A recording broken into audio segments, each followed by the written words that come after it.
नमस्कार, स्वागत है हमारे यूट्यूब चैनल एग्ज़ाम सिटी में। बात करेंगे यूपीएनएम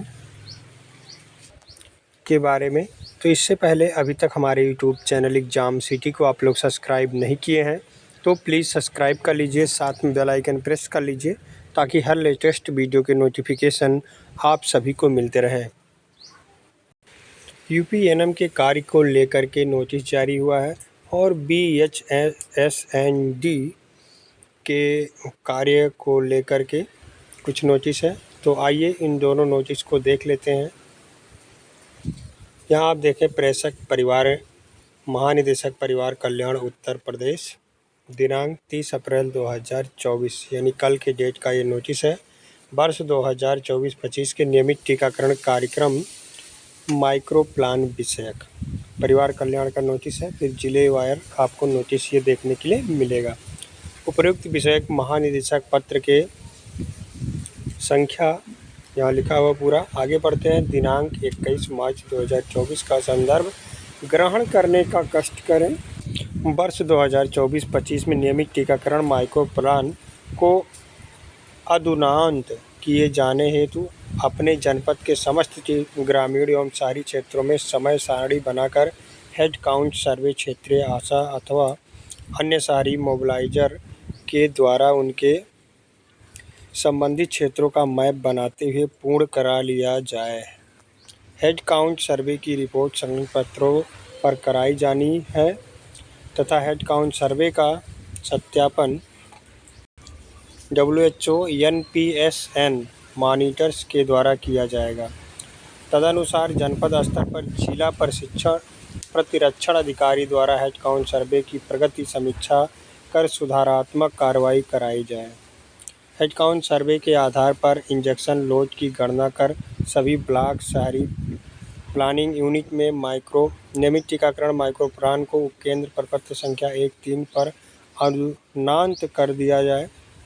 इसके अतिरिक्त माइक्रो प्लान के अन्य प्रपत्र जैसे कम्युनिकेशन प्लान, AVD प्लान, पर्यवेक्षण कार्य योजना, उपकेंद्र का मैप एवं ब्लॉक शहरी क्षेत्र की संकलित सूचनाएं इत्यादि तैयार कर यह प्रक्रिया 31 मई 2024 तक पूर्ण कर ली जाए। नियमित टीकाकरण माइक्रो प्लान संबंधित head count survey report micro plan की सॉफ्ट कॉपी एक्सेल फॉर्मेट में SMO NPSN के माध्यम से महानिदेशालय को उपलब्ध कराना सुनिश्चित करें। ये देखिए, ब्लॉक स्तरीय हेड काउंट सर्वे रिपोर्ट 2024। जनपद का नाम लिखना है और चिकित्सा अधिकारी का जनपद एवं मोबाइल नंबर लिखना है। फिर ब्लॉक यूनिट लिखना है और कुल जनसंख्या लिखना है। हेड काउंट सर्वे की तिथि लिखना है।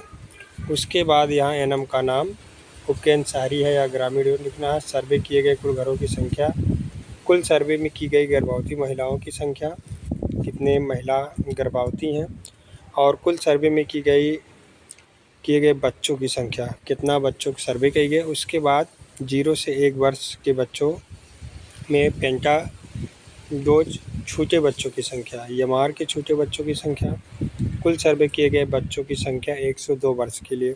इसमें पेंटा के जो छूटे बच्चे हैं, यमार फर्स्ट के जो छूटे बच्चे हैं, यमार सेकंड के छूटे बच्चे हैं, ये लिखना है। उसके बाद 2 साल से 5 वर्ष के बच्चों की संख्या सर्वे जो किया गया इसमें लिखना है।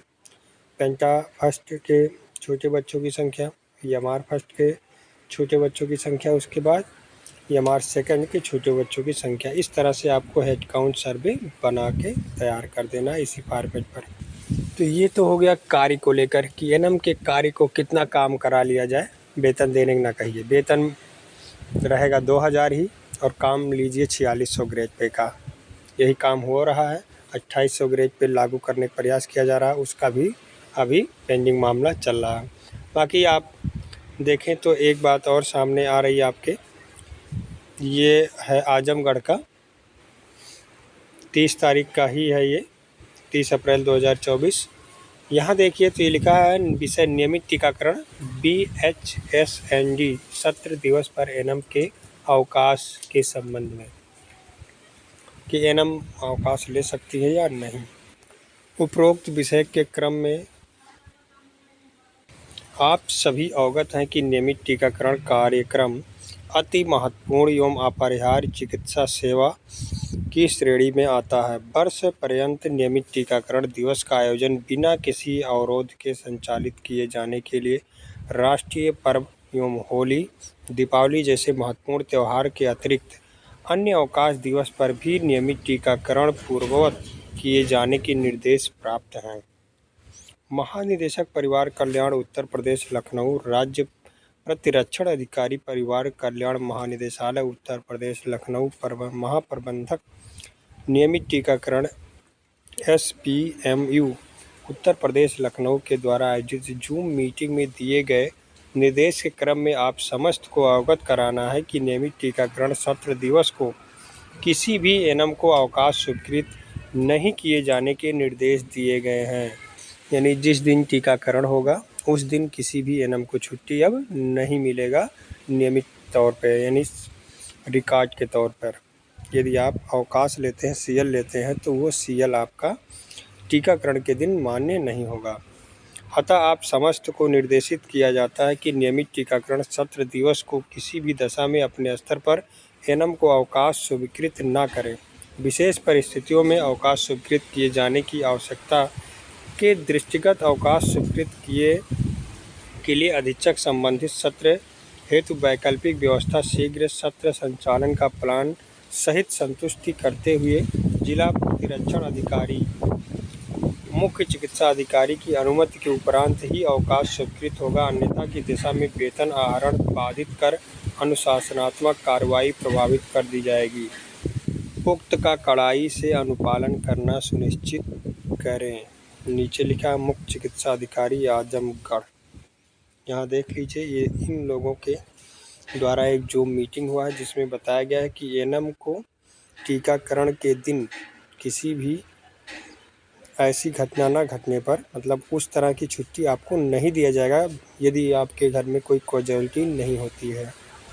आप किसी आकस्मिक ही के दौरान छुट्टी ले सकती हैं,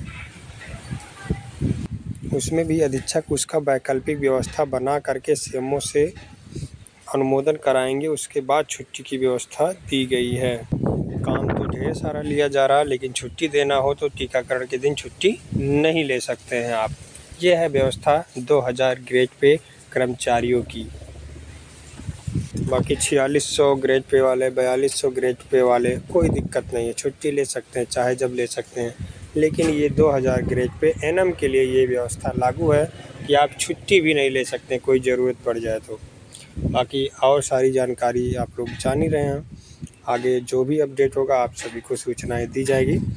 तो अभी तक हमारे यूट्यूब चैनल एग्जाम सिटी को आप लोग सब्सक्राइब नहीं किए हैं तो प्लीज़ सब्सक्राइब कर लीजिए, साथ में बेल आइकन प्रेस कर लीजिए ताकि हर लेटेस्ट वीडियो के नोटिफिकेशन आप सभी को मिलते रहें। बहुत बहुत धन्यवाद वीडियो देखने के लिए। स्वस्थ रहिए, मस्त रहिए।